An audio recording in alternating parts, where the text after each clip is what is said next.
ശത്രുവായിരിക്കണം മിത്രത്തെക്കാൾ കൂടുതൽ നല്ല അഭിപ്രായം പറയേണ്ടത് എന്നാണ്. ഒരാളുടെ സ്വഭാവ സർട്ടിഫിക്കറ്റിൽ ഒപ്പിടേണ്ടത് ഓന് കൂട്ടുകാരനല്ല, പിന്നെ ഓന് എതിർപ്പുള്ള ആളാണ് ഒപ്പിട്ടേണ്ടത്.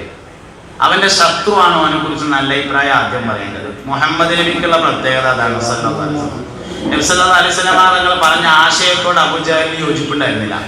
പക്ഷെ അബൂജഹലിന്റെ വീട്ടിൽ സൽക്കാരുണ്ടെങ്കിൽ മുഹമ്മദ് നബിയെ വിളിക്കുമായിരുന്നു സല്ലല്ലാഹു അലൈഹി വസല്ലം. വിളിച്ചിട്ടുമുണ്ട്, പോയിട്ടുമുണ്ട്. എന്നാലോ ആശയപരമായ അഭിപ്രായ വ്യത്യാസമുണ്ട്. അപ്പോൾ ഒരു മനുഷ്യത്തിന്റെ വ്യക്തിത്വത്തിന്റെ സർട്ടിഫിക്കറ്റ് നൽകേണ്ടത് മിത്രമല്ല, ശത്രുവാണ്. ഞാൻ എൻ്റെ കൂട്ടുകാരനോട് എങ്ങനെ പെരുമാറുന്നു എന്നതിനേക്കാൾ പ്രധാനമാണ് ഞാൻ എൻ്റെ ശത്രുവിനോട് എങ്ങനെ പെരുമാറുന്നു എന്നത്. അവിടെയാണ് നമ്മൾ വിഷയങ്ങൾ തീരുമാനിക്കപ്പെടേണ്ടത്. നല്ല പെരുമാറ്റം നമുക്ക് ഉണ്ടാവണം, എന്നാലേ നമ്മളിലേക്ക് ആകർഷിക്കപ്പെടുള്ളൂ. നമ്മളെ മുൻഗാമികളായ ആളുകളൊക്കെ നമ്മൾ പരിശോധിച്ചൊരിക്കൽ ഇത് കാണാൻ പറ്റും. നമ്മളെ ഏതെങ്കിലും ഒരു നേതാവിനെ പറ്റി മൂപ്പരെ സ്വഭാവം മോശമായിരുന്നു എന്ന് പറയലുണ്ടോ? ഇല്ല. നല്ല സ്വഭാവത്തിൻ്റെ ഉടമയായിരുന്നു എന്നാണ് പറയാം. തന്നെ ശിഹാബ് തങ്ങൾ വലിയൊരു പ്രഭാഷകനല്ലല്ലോ. സയ്യിദ് മുഹമ്മദ് അലി ശിഹാബ് തങ്ങൾ നിറഞ്ഞ സദസ്സിൽ ഇങ്ങനെ അഭിസംബോധന ചെയ്ത് ടെട്ടെ എന്നൊക്കെ പറഞ്ഞിട്ട് ഇങ്ങനെ ആൾക്കാരെ ആകർഷിക്കല. 5 മിനിറ്റ് 4 മിനിറ്റ് 3 മിനിറ്റ് എന്തെങ്കിലും ഒന്ന് പറയും. അത് മിക്കവാറും എല്ലായിടത്തും മിക്കവാറും ഒന്ന് തന്നെ പറയാം. പള്ളി ഉദ്ഘാടനത്തിന് വന്നാൽ ഒരു ഹദീസ് ഓതും. എന്താ ഹദീസ്? മംബന ബൈതൻ ലില്ലാഹി ബനല്ലാഹു ലഹു ബൈതൻ ഫിൽ ജന്ന. അതിൻ്റെ അർത്ഥം പറയും. എല്ലായിടത്തും തന്നെ പറയാം. വലിയൊരു പ്രഭാഷകനല്ല. താഴേക്കടയിലെത്തിയിട്ട് ഇങ്ങനെ ഇറങ്ങിങ്ങാണ്ട് രാത്രി ഉറക്കം വെച്ചിട്ട് പോസ്റ്റർ ഒട്ടിച്ചൊരു നേതാവും അല്ല. അങ്ങനെയൊക്കെ ആണെങ്കിലും ഈ അടുത്ത കാലത്ത് കേരളീയരെ ഏറ്റവും സ്വാധീനിച്ച നേതാവ് ആരാന്ന് ചോദിച്ചാൽ അതിൻ്റെ മറുപടി സയ്യിദ് മുഹമ്മദ് അലി ശിഹാബ് തങ്ങൾ എന്നാണ് മറുപടി. എന്തുകൊണ്ടാണ് ഉണ്ടായി? അതിനെ നമ്മൾ പഠിക്കേണ്ടത് എന്തുകൊണ്ടാണ് ഉണ്ടായത്. മിത്രത്തോടെ എങ്ങനെ പെരുമാറുന്നു എന്നതിനേക്കാൾ പ്രധാനമാണ് ശത്രുവിനോട് എങ്ങനെയാണ് പെരുമാറിയത് എന്നത്. അഭിപ്രായ വ്യത്യാസമുള്ള ആളോട് എങ്ങനെയാണ് പെരുമാറിയത് എന്നത് വളരെ പ്രധാനമാണ്. നമുക്ക് ഒരുപാട് ആൾക്കാരുടെ അഭിപ്രായ വ്യത്യാസമുണ്ട്. ആ അഭിപ്രായ വ്യത്യാസമുള്ള ആൾ യാതൊരു കാരണവശാലും സ്വർഗത്തേക്ക് വരരുത് എന്ന് നമ്മൾ വിചാരിക്കുന്നത് അല്ല. ജ്ഞാനസ്കരം തന്നെയാണ് നമ്മുടെ ഒരു വിചാരം. അതാണ് എന്ത്, നമുക്കൊരാളുടെ അഭിപ്രായ വ്യത്യാസമുണ്ട്. ഒരിക്കലും സ്വർഗം ഓൻ വരികയാണെങ്കിൽ ഞാൻ സ്വർഗത്തേക്ക് ഇല്ല. ഇതാണ് നമ്മളെ തീരുമാനം. ഓൻ വന്നോട്ടെ ചങ്ങായി, അൻ്റെ സ്ഥലം എടുത്തുകൊണ്ട് കൊടുക്കൂല. അനക്കുള്ള ഈ സ്വർഗത്തിലുള്ള 10 സെന്റിന് 3 സെന്റ് ഓന് കൊടുക്കൂല. അനക്കുള്ളത് അനക്കെന്നെ തരും. ഓനെ പക്ഷോ വേറെ കൊടുക്കുകയാണെങ്കിൽ കൊടുത്തോട്ടെ, അനക്ക് എന്തത്ര വലിയ അടങ്ങുന്നത്.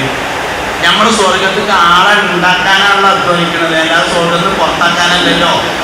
ഓ എങ്ങനെയെങ്കിലും വരട്ടെ. മുനാഫിക്കുകളുടെ നേതാവ് ഉണ്ടായിരുന്നു അബ്ദുല്ലാഹി ഇബ്നു ഉബയ്യ് ഇബ്നു സുലൂൽ എന്ന് പറയുന്ന ആള്. മദീനത്തെ പള്ളിയിൽ ജമാഅത്തിന് വരും. അബ്ദുല്ലാഹി ഇബ്നു ഉബയ്യ് ഇബ്നു സുലൂൽ മദീനത്തെ പള്ളിയിൽ ജമാഅത്തിന് വരും. മുനാഫിക്കുകളുടെ നേതാവാണ്. യുദ്ധം കഴിഞ്ഞ് മടങ്ങി വരുമ്പോൾ വഴിയിൽ ഒറ്റപ്പെട്ട ആയിഷ ബീവി റളിയല്ലാഹു അൻഹയെ കുറിച്ച് ഇല്ലാത്ത ആരോപണം പറഞ്ഞുണ്ടാക്കിയ ആള് അബ്ദുല്ലാഹി ഇബ്നു ഉബയ്യ് ഇബ്നു സുലൂലാണ്. അബ്ദുല്ലാഹി ഇബ്നു ഉബയ്യ് ഇബ്നു സുലൂൽ മുനാഫിഖാണെന്ന് മുസ്തഫായ നബി സല്ലല്ലാഹു അലൈഹി വസല്ലം തങ്ങൾ അബൂ ഹുറൈറ റളിയല്ലാഹു അൻഹുവിനോട് നേരത്തെ സ്വകാര്യമായി പറഞ്ഞിട്ടുണ്ടായിരുന്നു. പക്ഷേ ഒരിക്കൽ പോലും നബി തങ്ങൾ അബ്ദുല്ലാഹി ഇബ്നു ഉബയ്യ് ഇബ്നു സുലൂൽ മുനാഫിഖാണെന്ന് പരസ്യമായി പറഞ്ഞില്ല. നിങ്ങൾ ശ്രദ്ധിക്കണ്ടേക്കും ഞാൻ ഈ പറഞ്ഞത് എന്ന് വിചാരിക്കുന്നു. മദീനത്തെ പള്ളിയിൽ എപ്പോഴും വരികയാണ്, പക്ഷെ ഒരിക്കൽ പോലും ആളെ മനസ്സിലാക്കിയിട്ടില്ല. അടച്ച എന്തിനാ ഈ അഞ്ചോളത്തിന് ഇങ്ങനെ വലിയ കാര്യം നടന്നു മുനാഫിക്കല്ലേ എന്ന് ആരും ചോദിച്ചിട്ടില്ല. നബി സല്ലല്ലാഹു അലൈഹി വസല്ലം ചോദിച്ചിട്ടില്ല. ഇനി ഒരു കാര്യം കണ്ടാലും കാര്യം ചവിട്ടി മുറിച്ചെന്ന് ആരും പറഞ്ഞിട്ടില്ല. മുഹമ്മദ് നബി പറഞ്ഞതായ ഒരു ഹദീസിലില്ല, എടാ അബൂജാഹിലെ ഉളുപ്പില്ലാത്തവനെ അന്നെ ഞാൻ കാണിച്ചു തരാ എന്ന് പറഞ്ഞ ഒരു ഹദീസ് ഞാൻ ഇതുവരെ തെരഞ്ഞെടുത്ത് കണ്ടിട്ടില്ല. നിങ്ങൾ കണ്ടിട്ടുണ്ടെങ്കിൽ പറഞ്ഞാൽ ഇതൊന്നുമല്ല സംഘടനാ പ്രവർത്തനം എന്ന് പറഞ്ഞാൽ നമ്മൾ പറയേണ്ട വർത്താനം അതല്ല. ഒരാളെ ദീനിന്റെ വഴിയിലേക്ക് കൊണ്ടുവരാനുള്ള ശ്രമമാണ്, അല്ലാതെ ദീന് ചവിട്ടി പുറത്താക്കാനുള്ള പരിപാടിയല്ല. അങ്ങനെ വിചാരിക്കരുത്. ഓനൊന്നും വന്നാൽ ഞാൻ ആ സ്വർഗത്തേക്ക് ഇല്ല എന്ന് പറയരുത്. അങ്ങനെ ചിന്തിക്കരുത്. വരട്ടെ എല്ലാവരും സ്വർഗത്തേക്ക്, വരട്ടെ എല്ലാവരും നന്മയുടെ വഴിയിലേക്ക്. നമുക്ക് എന്താ കുഴപ്പം? നമ്മളത് ഉൾക്കൊള്ളാൻ തയ്യാറാവില്ല വേണ്ടത്. അബ്ദുല്ലാഹി ഇബ്നു ഉബയ്യ് ഇബ്നു സുലൂൽ എന്ന മുനാഫിഖുകളുടെ നേതാവ് മരണപ്പെട്ടു.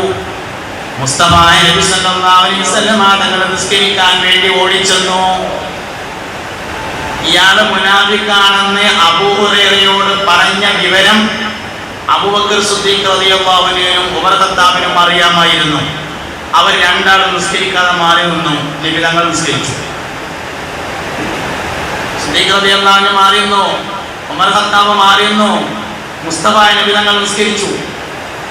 എന്നിട്ട് ഇയാളെ ഖബറിലേക്ക് ഇറങ്ങുമ്പോൾ നബി തങ്ങൾ ഖബർക്ക് ഇറങ്ങി നിന്നു. എന്നിട്ട് മയ്യത്ത് കാലിന്റെ കുടമക്ക് വാങ്ങി വെച്ചു. തോളിലുണ്ടായിരുന്ന തട്ടെടുത്തിട്ട് അയാൾക്ക് പൊളിച്ചു കൊടുത്തു. അങ്ങനെങ്കിലും കഴിച്ചിട്ട് കഴിഞ്ഞ് ആയിക്കോട്ടെ എഴുതിയിട്ട് മറവിയിൽ പോരുമ്പോ ജിബ്രീൽ അലൈഹിസ്സലാം ഇറങ്ങി വന്നു. സൂറത്ത് തൗബയിൽ ഒരു ആയത്ത് ഓതി കൊടുത്തു. ഇൻ തസ്തഗ്ഫിർ ലഹും 70 മറത്തൻ ലൻ യഗ്ഫിറല്ലാഹു ലഹും. നബിയെ, അയാൾക്ക് പുറത്തു കൊടുക്കണമെന്ന് നിങ്ങൾ 70 പ്രാവശ്യം പറഞ്ഞാലും ഞാൻ അയാൾക്ക് പുറത്തു കൊടുക്കൂല എന്ന ആയത്തിറങ്ങി. അപ്പോൾ പുണ്യ നബി സല്ലല്ലാഹു അലൈഹി വസല്ലം തങ്ങളോട് അബൂബക്കർ സിദ്ദീഖ്, ഉമർ ഖത്താബ് തുടങ്ങിയ സഹാബത്ത് ചോദിച്ചു, നബിയെ, ഇപ്പൊ ഞങ്ങൾ ജയിച്ചില്ലേ, അതിനെ ഞങ്ങൾ വിൽക്കച്ചത് മാറിയെന്ന് പറഞ്ഞപ്പോൾ പിന്നാലെ നബി തങ്ങൾ പറഞ്ഞു, എൻ്റെ റബ്ബ് എന്നോട് 70 പ്രാവശ്യം പറഞ്ഞാൽ ഞാൻ പുറത്തൊടുക്കൂല എന്നേ പറഞ്ഞിട്ടുള്ളൂ.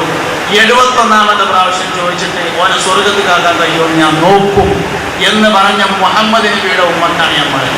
എന്തിനാ നമ്മൾ നരകത്തിൽ കാളുണ്ടാക്കണേ, സ്വർഗത്തിൽ കാളുണ്ടാക്കലാണ് ഡ്യൂട്ടി. നമ്മളെ ഡ്യൂട്ടി മറന്നുകൊണ്ട് ഒരിക്കലും ശത്രുത വെച്ച് പുലർത്തരുത്. അതൊരിക്കലും സമസ്തയുടെ രീതിയല്ല.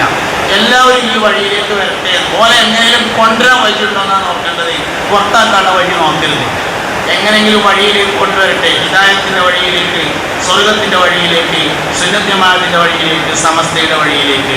അതിനുവേണ്ടിയാണ് പരിശ്രമിക്കേണ്ടത്. അതിന് നമ്മളെ കൽബും നീയത്തുമായിട്ട് നേരാവണം, എന്നാലേ വരുള്ളൂ. എന്താ വെച്ചാൽ നമ്മൾ മദീന തീരുമാനിച്ചു, നമ്മൾ മാത്രം മദീന തീരുമാനിച്ചു പിന്നെ എങ്ങനെ നടക്കുക? വാപ്പ മക്കളെ കുറിച്ച് വാപ്പാനേക്കാൾ വലുതാവണം എന്ന് വിചാരിച്ചാലേ വാപ്പ മക്കളെ പോലെങ്കിലും ആവുള്ളൂ. വാപ്പ മക്കളെ കുറിച്ച് വിചാരിക്കേണ്ടത് എന്താ? ഇന്റെ കുട്ടികൾ ഇന്നേക്കാൾ വലുതാവണം എന്ന് ആഗ്രഹിക്കണം. അപ്പോൾ കുട്ടികൾ വാപ്പാന്റെ മായിലെങ്കിലോ. നമ്മൾ വിചാരിക്കേണ്ടത് ബാക്കിയുള്ളവരൊക്കെ നമ്മളെക്കാൾ വലുതാവട്ടെ എന്നാണ്. ഏറ്റവും ചുരുങ്ങിയത് നമ്മളെ പോലെങ്കിലോ ധന്യസംഘടന. അപ്പൊ അതുകൊണ്ട് അങ്ങനെയുള്ള ഒരു കൽബ് SKSFക്കാർക്കും സമസ്തയുടെ പ്രവർത്തകന്മാർക്കും ഉണ്ടാവണം. സംഘടനാ പ്രവർത്തനം എന്ന് പറയുന്നത് വർക്കല്ല, ശരിക്കും അത് ഹൃദയമാണ്. കൽബ് ശരിയാണെങ്കിൽ പ്രവർത്തനം ഓട്ടോമാറ്റിക്കായിട്ട് വരും. ഹബീബുനാ സല്ലല്ലാഹു അലൈഹി വസല്ലം തങ്ങൾ ത്വായിഫിൽ നിന്ന് മടങ്ങി വരുന്ന ഹൃദയമാണ് സംഘടനാ പ്രവർത്തകന്റെ ഹൃദയം. ത്വായിഫിക്ക് അങ്ങോട്ട് പോയ കൽബല്ല, ത്വായിഫിൽ നിന്ന് ഇങ്ങോട്ട് പോരുന്ന കൽബ് വേറെ കൽബാണ്. ത്വായിഫിൽ നിന്ന് ഇങ്ങോട്ട് മടങ്ങി വരുന്ന സന്ദർഭത്തില് മടങ്ങി വരുന്നത് എങ്ങനെ വെച്ചാല്, ത്വായിഫിക്ക് അങ്ങോട്ട് നടന്നാണ് പോണത്. 100 ചില്ലാനം കിലോമീറ്റർ ഉണ്ട് മക്കത്ത് നിന്ന് ത്വായിഫിലേക്ക്. നടന്ന് യാത്ര ചെയ്തു ത്വായിഫിലെത്തി. 10 ദിവസം വീടുകൾ കയറി ഇറങ്ങി ഇവിടെ നിർത്തുമോ, ഞാൻ ഒന്നും ഇടങ്ങാറുണ്ടാക്കൂല, അള്ളാഹു ഏകനാണെന്ന് പറയും, അത് മാത്രമേ ഉള്ളൂ എന്ന് പറഞ്ഞു. ആച്ച വെള്ളം ഒരു കൊടുത്തില്ല. 10 ദിവസം പട്ടിണി കിടന്നു. എന്നിട്ട് അവിടുന്ന് ശത്രുക്കൾ ത്വായിഫുകാര് അങ്ങാടി ചെക്കന്മാരെ, തെമ്മാടി പിള്ളേരെ വിളിച്ചു കൂട്ടിയിട്ട് വരി നിർത്തി ബാക്കിന്ന് കല്ലെടുത്തെറിഞ്ഞിട്ട് 10ാം ദിവസം മുസ്തഫ നബി സല്ലല്ലാഹു അലൈഹി വസല്ലം തങ്ങൾ ത്വായിഫിൽ നിന്ന് ഓടുന്നു. ഒരിക്കൽ സയ്യിദത്തുനാ ആയിഷ റളിയല്ലാഹു അൻഹ നബി തങ്ങളോട് ചോദിച്ചു, പൊന്നാര നബിയെ, നിങ്ങൾക്ക് ജീവിതത്തിലുണ്ടായ ഏറ്റവും വലിയ പ്രയാസം നിങ്ങളുടെ ഉമ്മ 6ാം വയസ്സിൽ അപവായിൽ വെച്ചുകൊണ്ട് മരണപ്പെട്ടതല്ലേ എന്ന് ചോദിച്ചു. പൊന്നാര നബി തങ്ങൾ പറഞ്ഞു, അല്ല.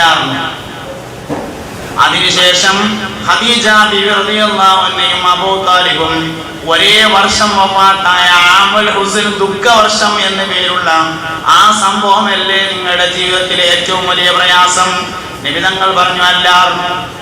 എന്താന്ന് ചോദിച്ചു. അതിൽ പറഞ്ഞു, എൻ്റെ ജീവിതത്തിലെ ഏറ്റവും വലിയ പ്രയാസം ത്വായിഫിൽ നിന്നുള്ള മടക്കയാത്രയായിരുന്നു എന്ന് പറഞ്ഞു. ത്വായിഫിൽ നിന്ന് മടക്കം നടത്തല്ല, ഓട്ടമാണ്.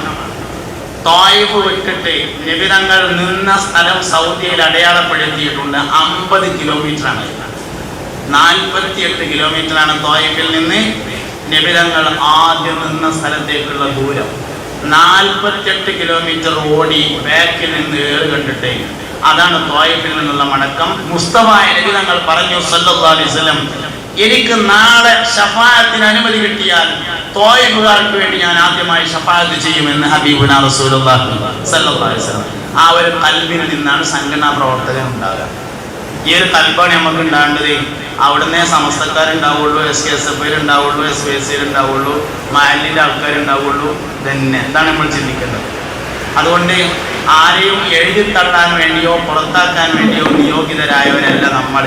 എല്ലാവരെയും അകത്താക്കാൻ വേണ്ടി നിയോഗം കിട്ടിയവരാണ്. എങ്ങനെ എല്ലാവരെയും ഈ വഴിയിലേക്ക് കൊണ്ടുവരാമെന്നത് ആലോചിക്കണം. മഹത്തുക്കളായ മുൻഗാമികളുടെ മനാഖിബുകൾ നമ്മൾ ആളുകൾക്ക് പറഞ്ഞു കൊടുക്കണം. സത്യമായ ഈ പ്രസ്ഥാനത്തിലേക്ക് അവരെ ആകർഷിക്കണം. മഹാനായ വരക്കൽ മുല്ലക്കോയ തങ്ങൾ ആണ് ഈ സംഭവം ഉണ്ടാക്കിയത്. ചില്ലറ മനുഷ്യനൊന്നല്ലത്. മുല്ലക്കോയ തങ്ങൾ വരക്കൽ കടപ്പുറത്ത് വൈകുന്നേര സമയങ്ങളിൽ പോയിരിക്കും. കുറേ ആളുകൾ ദുആ ചെയ്യിക്കാൻ വേണ്ടി വരും. പഴയ കാലത്ത് ഹജ്ജിന് പോകുന്ന ആളുകളൊക്കെ മുല്ലക്കോയ തങ്ങളോട് സമ്മാനം ചോദിച്ചിട്ട് അത്ര പോയിരുന്നത്. മുല്ലക്കോയ തങ്ങളുടെ അടുക്കൽ ഒരു കാര്യസ്ഥനുണ്ടായിരുന്നു, അഹമ്മദ് എന്നാണ് പേര്. മുല്ലക്കോയ തങ്ങളുടെ അടുക്കൽ വന്നിട്ട് ഒരാൾ ഇസ്ലാം മതം സ്വീകരിച്ചു, അയാൾക്കും അഹമ്മദ് എന്ന് പേരിട്ടു. അവർ രണ്ട് അഹമ്മദ് ഉണ്ടായപ്പോൾ ഒരാളെ പഴയ അഹമ്മദ് എന്നും ഒരാളെ പുതിയ അഹമ്മദ് എന്നും വിളിച്ചു. ഒരിക്കൽ കുന്നംകുളം ഭാഗത്ത് നിന്ന് ഒരു ആളുകൾ ഹജ്ജിന് പോകാൻ സമ്മതം ചോദിക്കാൻ വേണ്ടി മുല്ലക്കോയ തങ്ങളുടെ അടുത്ത് വന്നു. ഞങ്ങൾ ഹജ്ജിന് പോകുകയാണെന്ന് പറഞ്ഞപ്പോൾ ചോദിച്ചു, എൻ്റെ പുതിയ അമ്മീനും ഒരു ഹജ്ജിന് പോരാൻ പോലുണ്ട്, നിങ്ങൾക്ക് കായുണ്ടെങ്കിൽ ഓനെ ഒന്ന് കൊണ്ടുപോയാൽ തിരക്കടില്ല. ഓല് പറഞ്ഞു എന്നാൽ ഞങ്ങൾ കൊണ്ടുപോയിക്കോളാറുണ്ട്. പുതിയ അമ്മത് ഹജ്ജിന് പോകാൻ വേണ്ടി വരും, കപ്പലിനാണ് യാത്ര. ആളുകൾക്ക് ഹദിയ കൊടുത്തു. പുതിയ അമ്മത് എന്ന് പറഞ്ഞാൽ പുതുവിശ്വാസി കൂടിയാണ്. അദ്ദേഹം ഹജ്ജിന് പോകാൻ വേണ്ടി ഒരുങ്ങാണ്. ആൾക്കാർക്ക് ഹദിയ കൊടുത്തു. യാത്രാ സംഘത്തോടൊപ്പം പുതിയ അമ്മത് കപ്പലിൽ കയറി ഹജ്ജിന് പോയി. ഹജ്ജ് കഴിഞ്ഞു, സിയാറത്ത് കഴിഞ്ഞു, ഉംറ കഴിഞ്ഞു, എല്ലാം കഴിഞ്ഞു. കൂടെ ഉണ്ടായിരുന്ന ആളുകൾ പോരാൻ വേണ്ടി ഒരുങ്ങിയപ്പോൾ പുതിയ അമ്മത് പറഞ്ഞു, ഞാൻ പോരുന്നില്ല. കുടിച്ചു വെച്ച് കൊണ്ടുവരാനൊന്നും പറ്റൂലല്ലോ. പോരില്ലേ, വേണ്ട ഞങ്ങൾ പോകുകയാണ് പറഞ്ഞാണ്ട് ഒരു പോകുന്നു. കാലങ്ങൾ കുറെ കഴിഞ്ഞു. അറക്കൽ മുസ്ലിം രാജവംശത്തിൻ്റെ കുടുംബത്തോടൊപ്പം ബഹുമാനപ്പെട്ട വരക്കൽ മുല്ലക്കോയ തങ്ങൾ ഹജ്ജിന് പുറപ്പെട്ടു. ഒരിക്കൽ ഹജ്ജ് കഴിഞ്ഞ്, ഉംറ കഴിഞ്ഞ്, സിയാറത്തൊക്കെ കഴിഞ്ഞ് ഹറമിലിരിക്കുന്ന സമയത്ത് ഒരാൾ കാല് നിലത്ത് തട്ടിയിട്ടില്ല എന്ന് തോന്നുന്ന രൂപത്തിൽ സ്പീഡിൽ ഓടി വരുന്നുണ്ട്. അസ്സലാമു അലൈക്കും, എന്നെ മനസ്സിലായില്ലേ എന്ന് ചോദിച്ചു. പുതിയ അഹമ്മദല്ലേ എന്ന് ചോദിച്ചു. ആന്ന് പറഞ്ഞു. എവിടുന്നാ വരുന്നത് ചോദിച്ചു. ഞാൻ ളുഹ്ർക്ക് ബൈത്തുൽ മുഖദ്ദസിലായിരുന്നു, അസർക്ക് ഇവിടെയാണ്, മഗ്‌രിബ് ആവുമ്പോഴേക്കും മക്കത്തേക്ക് എത്തണം, പോട്ടെ അസ്സലാമു അലൈക്കും എന്ന് പറഞ്ഞ് പോയി പുതിയ അഹമ്മദ്. ആ പുതിയ അമ്മയെ ഉണ്ടാക്കിയ ആളെ പേരാണ് വരക്കൽ മുല്ലക്കോയ തങ്ങൾ. മൂപ്പര നേതൃത്വത്തിൽ നിന്നാൽ നമ്മൾ കഴിച്ചതാകുന്ന ഉറപ്പല്ലേ? അതുകൊണ്ടല്ലേ നമ്മളതിൽ ഉറച്ചിരിക്കുന്നത്. ആ മുല്ലക്കോയ തങ്ങളാണ് സംസ്ഥ ഉണ്ടാക്കിയത്. അങ്ങനെ നമ്മൾ ഓരോരുത്തരെ പറ്റിയും പറഞ്ഞാലും ഇങ്ങനെ തന്നെ സംഭവമാണ്. ഓരോരുത്തരെ പറ്റിയും പറഞ്ഞാലും അങ്ങനെയാണ്. ഓരോ ആൾക്കാരെ വാപ്പാരെ പറ്റി പറഞ്ഞാലും അങ്ങനെയാണ്. ഓരോ കുടുംബത്തെ പറ്റി പറഞ്ഞാലും അങ്ങനെയാണ്. വാളക്കുള അബ്ദുൽ ബാരി ഉസ്താദിന്റെ വാപ്പ വലിയ ഖാദിയായിരുന്നു, വലിയ ആലിമായിരുന്നു, വലിയ മനുഷ്യനായിരുന്നു. മയക്ക് വേണ്ടി തോരുന്നിട്ട് ജുമാനസ്കാരം കഴിഞ്ഞിട്ടാണ് ജുമാനസ്കാരം കഴിഞ്ഞ് മഴയിലായിട്ട് ആകെ ഇടങ്ങറായിട്ട് തോരുന്നു. അസർ നിസ്കാരത്തിന് മുക്രി പാമ്പ് കൊടുത്തു. മൂപ്പര് ഹൗറുകാരൊക്കെ ചെന്നിട്ട് ബ്രഷും കൈ പിടിച്ചിങ്ങാണ്ട് ഇങ്ങനെ ഇരുന്നു. ആൾക്കാരെ കോറുണ്ടാക്കി ജമാഅത്തിന് ആണ് ചെന്നു. ആൾക്കാർ വന്നിട്ട് മുക്രി വന്നിട്ട് ചോദിച്ചു, ആൾക്കാരൊക്കെ ജമാഅത്തിന് ഒരുങ്ങിയിട്ടുണ്ട്, ഇവിടുന്ന് ഓതുണ്ടാക്കി വരികയാണെങ്കിൽ നമുക്ക് നിസ്കരിച്ചായിരുന്നു എന്ന് പറഞ്ഞു. ഞാൻ അള്ളാഹിനോടൊരു കാര്യം പറഞ്ഞിട്ടുണ്ട്, മഴ തരാന്. മഴയുടെ പെയ്തിട്ട് ഈ പാത്തി കൂടെ വെള്ളം വന്നിട്ട് ഒതുണ്ടാക്കിയിട്ടല്ലാതെ ഞാൻ ഇവിടുന്ന് നീച്ചൂലായിരുന്നു. മഴയുടെ പെയ്തു, വെള്ളം വന്നു, ഒതുണ്ടാക്കിയിട്ട് നിശ്ചയിക്കപ്പെട്ട ജമാഅത്തിൽ പങ്കെടുത്തു. അബ്ദുൽ ബാരി ഉസ്താദിന്റെ വാപ്പാന്റെ ഗുണം അവനുണ്ടാവും, ഉറപ്പല്ലേ? അങ്ങനത്തെ വലിയ